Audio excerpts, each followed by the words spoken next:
Nafarroko gazteen 86% ustez, baimena funtsezkoa da harreman sexo-afektiboetan abusuak eta indarkeria prebenitzeko. Nafarroko gobernuak txosten baten frogatu du foru komunitateko lan absentismoa kausa anitzekoa dela eta neurri integralak proposatu ditu. Dagoeneko zabali dago bizikleta konpondu eta mantentzeko laguntzak eskatzeko epea 100.000 euroko zuzkidurarekin. Nafarroko gobernuak adimen artifizialaren aplikazioan aurrera egin du osasun industria eta herritarrei arreta emateko arloetan. Zabalik da energia xagutzearen kontrako ekintza udal proiektuarekin bat egiteko deialdia Iruñeko ikastetxei zuzenduta dago eta datorren ikasturtean jarriko dute abian. Iruñeko udalak 500.000 euroren diru laguntzak emanen dizkie 0 eta 12 urte bitarteko adingaben ardura duten familiei lana eta bizitza personala bateragarri egiteko xedez. Martxoren 31-tik apirilaren 27-ra Zibibox kondestablek Jose Lakaileren argazkien erakusketa hartuko du Justo de la Cueva dokumentu eta artxibo guneak antolatuta. Baztan bidasoa, turismo elkarteak 2025ko bizita giratuen esku horria eta QR-a prestatu ditu eskualden egin daitezken bizita giratuen zerrenda bizitariaren eskura jartzeko.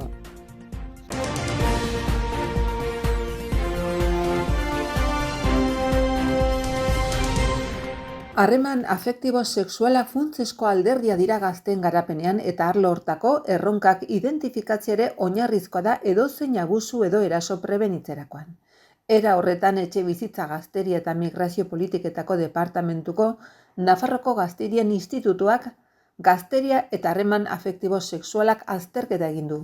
Eta bertzea bertan agertzen denez, Nafarroko gazteen 86%ak uste du baimena funtsezkoa dela harreman sexu-afektiboetan abusuak eta indarkeriak prebenitzeko. Ikerketa hontan landu diren helburu espezifikoak honako hauek izan dira: sexu-afektiboaren hezkuntza, pubertaroaren etapa, afektibitate sexualaren arloko esperientzia, sexu transmisioko infekzioa prebenitzeko metodoak eta metodo antikontzeptiboak, sexu abusua eta bortxaketa, baimenaren kultura eta pornografia eta sexu harreman afektiboak. Hortarako 602 elkarrizketa egin zaizkie 16 eta 30 urte bitarteko gaztei. Horietatik 41% gizonak dira eta 48% emakumeak. Hala ikerketatik ateratzen den ondorio nagusietako bada onespenaren kulturari buruzko ezagutza maila handia dela. 81,4%ak baieztatzen baitu ezin hobeto dakiela zer den adostasuna harreman intimoetan eta 86%ak erabat ados dagoela sexu adostasuna ulertzeak eta errespetatzeak abusuak eta indarkeria prebenitzen lagun dezakeela esatearekin. Halaber, inkestatutako personen 81,5% uste du adostasuna edozein unetan alda daitekeela sexu harreman batean, eta 5,5% soilik uste du adostasuna ez dela esplizituki eman behar barne topaketa bakoitzean. Adierazi behar da Nafarroko gazteen 82%ak adierazi duela onespenari buruzko hezkuntzak eragin handia duela abusuen eta bortxaketen prebentzioan eta 8%ek soilik uste dute ez duela.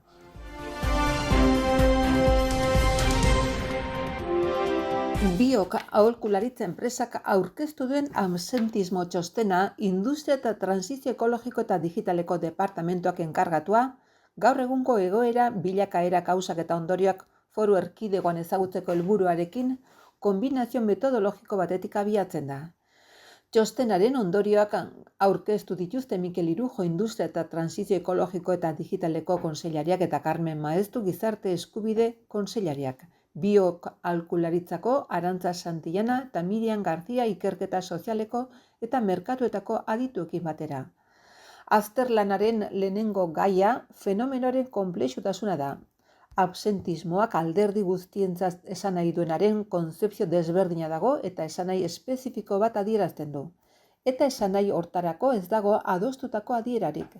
Era berean dauden datu eta zifra kopuru askotarikoa da, heterogenoa, eta ez du ahalbidetzen datuen irakurketa objektibo egitea. Beraz, lehenengo urratsa fenomenoaren kausalitate aniztasuna ulertzea da eta jarrera desberdinetarako absentismoa nola deitzen den edo nola ulertzen den alde batera utzita eta konponbideak kolektiboki eraikitzen lan egitea. Fenomenoaren kausalitateak hainbat arlotan neurriak ezartzea eskatzen du publikoan, enpresan eta negozio kolektiboan, eta bar. Absentismo terminori buruz galdetutako enpresetatik ondorioztatzen da enpresen 40% baino zertxobait gutxigok dena sartzen dutela absentismoaren kontzeptuaren barruan, ordu sindikala barne. Bertze talde garrantzitsu batean, 30% inguru justifikatutako arrazoi gabeko lanpostuko absentziak eta kontingentzia aurretengatiko aldi baterako ezintasuna baino ez dira sartzen. Sektoreka industria da kontingentzia arruntagatiko absentismo maila handiena duena, eta enpresen ia 80%-entzat lanera ez agertzen mailak gora egin du azken 5 urteetan zehazki 89,5%.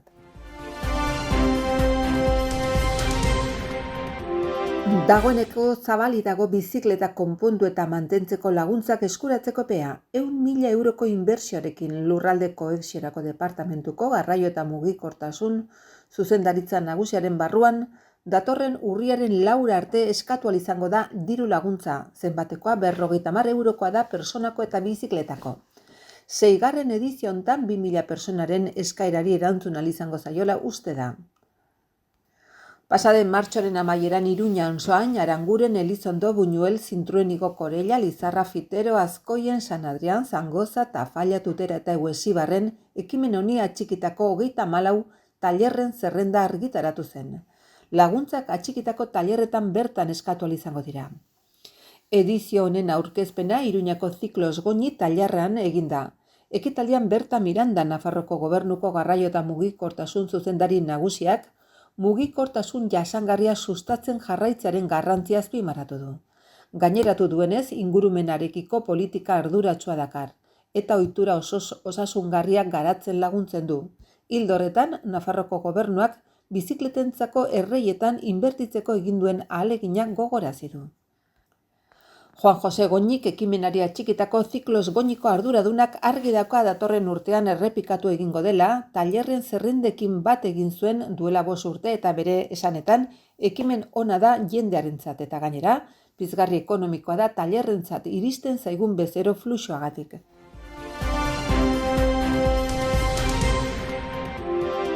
Nafarroko Gobernuak aurrera egiten du adimen artifizialaren aplikazioan osasun, industria eta herritarrei arreta emateko arloetan. Nafarroa 2030 estrategia digitalaren esparruan. Erroldatze ziurtagiri eskatzeko laguntzaile virtualak edo chatbotak erabiltzea, osasun sistema publikoan erretinopatia diabetikoa bezalako gaixotasunak goiz detektatzea, edo NAV inteligentzia artifiziala Lab SA adimen artifizialeko laborategia martxan jartzea, enpresei soluzioak implementatzen laguntzeko. Foru Gobernuak azken urteotan abiarazitako jarduera ildo batzuk baino ez dira.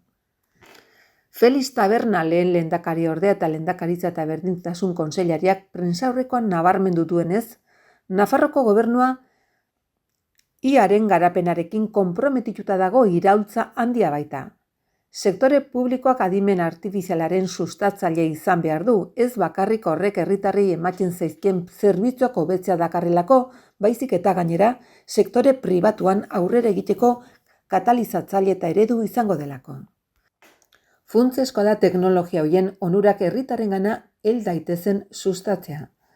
Gainera azpimarratu duenez, adimen artifiziala baikortasunez hautematen da, baina nola baiteko kezkarekin. Herritarren 60% uste du adimen artifiziala haien bizitzak erraistuko dituela, baina 40% urduri sentitzen da erabiltzen dituzten produktuekin. Gaur aurkeztutako azterketaren lehen fasean, Europako hainbat herrialdetan Alemania, Erresuma Batua, Herbehereak, Frantzia eta Espainia egoera eta hartutako praktikak alderatzen oinarritutako zaintza estrategikoa eginda. Txosten horri esker, adimen artifiziala testuinguru ekonomikoa, publiko eta sozial desberdinak nola eraldatzen ari den ulertu ahal izan da. Bai eta Nafarroarentzat erreferentzia izan daitezken jardunbide egokiak eta alderdi kritikoak identifikatu ere. Azterketaren 2. fasean, Nafarroko Foru Komunitateen eremu publikora bideratu da berariaz, 59 agente nagusiri egindako panel inkesta baten bidez. Eragile horiek Nafarroko Gobernuko departamentutan, udaletxetan, mankomunitatetan, partzuergotan, enpresetan eta sozietate publikoetan hautatu dira, bai eta unibertsitate zentroetan ere, hala nola Nafarroko Unibertsitate Publikoan eta Urrutiko Unibertsitate Nazionalean. Iruñeko udalak deialdi bat irekitu datorren ikasturtean ikastetxek energia xahutzearen aurkako ekintza proiektuarekin bat egin dezaten. Ekimen horren bidez, Iruñeko udalak haurrak kontzientziatu nahi ditu eskolan energia aurrezteko neurriak hartzeko garrantziari buruz. Proiektuak ikasmateriala eta jokoan oinarritutako tresna digital bat eskaini ez ezik, hautatutako zentroak diruz laguntzen ditu planteatutako neurriak martxan jar ditzaten.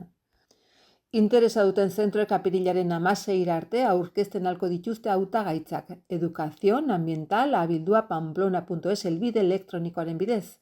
Deialdi buruzko informazio eta osatu beharreko eranskin ingurumen hezkuntzako udal webgunean konsultatzen aldira. Energia xahutzearen kontrako ekintza proiektua lehen hezkuntzako 5. eta 6. mailetako ikaslei dago zuzenduta. Jolasen bitartez lanean dihardute zentroarekin lotutako alderdietan hobekuntza energetikoak martxan jartzeko. Bertzea bertze ikasgelatik ateratzean argiak itzaltzea, ondotik pasatzean pizten diren mugimendu sensorea jartzea, argi analogikoaren ordez LED argia jartzea eta leihoen isolamentua hobetzea. Ikasleek elkarrekin batera adosten dituzte ikastetxean hartu beharreko neurriak, beti ere helburu hauek aintzat hartuta. Kontsumo energetikoa eta faktura elektrikoa murriztea eta batez ere ingurumenari mesede egitea. Ongietorriak astelehenero egiten dugun prentsaurreko hauetara. Iruñeko udalak diru laguntzen deialdi bat ireki du lan gizarte eta famili bizitza bateragarri egiten laguntzeko. Diruz lagunduko dira 0 eta 12 urte bitarteko haurrak dituzten edo 123ko desgaitasun edo handiago duten personez arduratzen diren familiak. Berrikuntza gisa deialdi honetan 123tik gorako desgaitasuna duten 16 urtetik gorakoak ere jasoko dituzte diru laguntza hauek. Izan ere, etengabeko konziliazio programak behar dituzte, ez adintzeaz batirotuak eta ondorioz diru laguntza jasotzen alduten familien errentaren muga handitu eta 32.250 bitartekoa dutenek diru laguntzak jasoko dituzte. Diru laguntzek hainbat faktore hartuko dituzte kontuan, haur eskola publikoen sarean leku nahikorik ez egotea, haurrei harta etxean emateko aukera, laguntza beharra ikastetxera zein beste baliabide batzutara egin beharrekoa joan etorrietan, edo haurrei edo desgaitasunik izan ez gero 0 eta 12 urte bitarteko adingabei harta emateko bertzelako zerbitzok erabiltzeko beharra.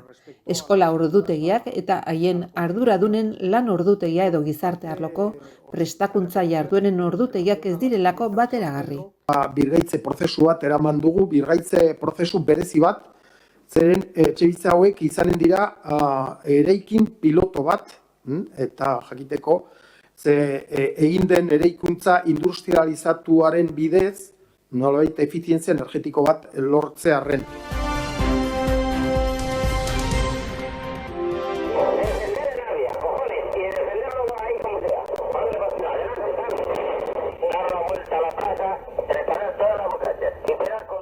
Martxoaren 31tik apirilaren 27ra Cibibox Kondestablek Jose Lakalleren argazkien erakusketa hartuko du, Justo de la Cueva dokumentu eta artxibo guneak antolatua. Lakallek 59 argazki aukeratu dituen 175.000 negatiboen eta 50.000 argazki digitalen artean. Zer oroitzapen onak geratzen zaizkidan kazetari grafiko gisa bizi izan dudan guztitik, baita jasan behar izan dituen une txarrak ere. Irainak orgak konfiskatzea, kamerak austea eta behin atxilotzea. Baina zalantzarik gabe zuek guztiok erakutsi didazuen maitasuna eta laguntza izan da honena. Erakusketa honen bidez jende askori erakutsi nahi diot oker zeudela pentsatu eta esaten zidatenak Hemen zaude, zerbait gertatuko da. Kalean mugitzen nintzenean bakarrik ikusten nindutela baitzirudien. Bada erakusketa honekin bertze arlo askotan lan egin nuela ikusi dezakezue, hala nola paisaietan, jaietan, inauteritan, ezkontzetan eta bar. Argazki profesionala albo batera utzi ondoren hartutako irudiak dira. Niretzat gogorrena egin eta egunkaria istea izan zen, plazer handia izan zen bi egunkarietan lan egin alizatia eta hain lankide honekin uneak partekatzea, gogorazten du Lakallek. Esan bezala erakusketa apirilaren 27 arte egongo da ikusgai Iruñeko Kondestableren ordutegian.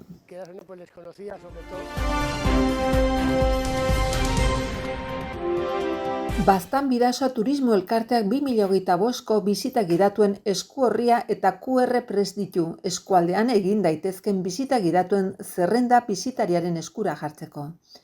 Edizio berri hontan 18 esperientzia eskaintzen dituzte Baztan Bidasoa zentzumen guztiekin gozatzeko. Bisita gastronomikoak daude, talo eta gasna nola egiten diren ikusteko. Bisita kulturalak herrien historia eta historiak ezagutzeko. Eta abenturaz eta kirolaz gozatzeko bizitak. Escape room ezberdinak, espeleologia egiteko aukera, bizikletaz egiteko ibilbideak tirolinak. Eskuorrian, bisita guztiak eta bisita bakoitzaren baldintzak zehazten dira tokia, maiztasuna, ordutegia. Eskuorria eskuragarri dago Baztan Bidasoa Turismo Elkarteko establezimenduetan, eskualdeko turismo bulegoetan eta web orrian QR bidez deskargatu ahal izateko. Ekimena Baztan Bidasoa Turismo Elkarteak sustatu eta Nafarroko Gobernuko Turismo Merkataritza eta Konsumo Zuzendaritza nagusiak diruz laguntzen du.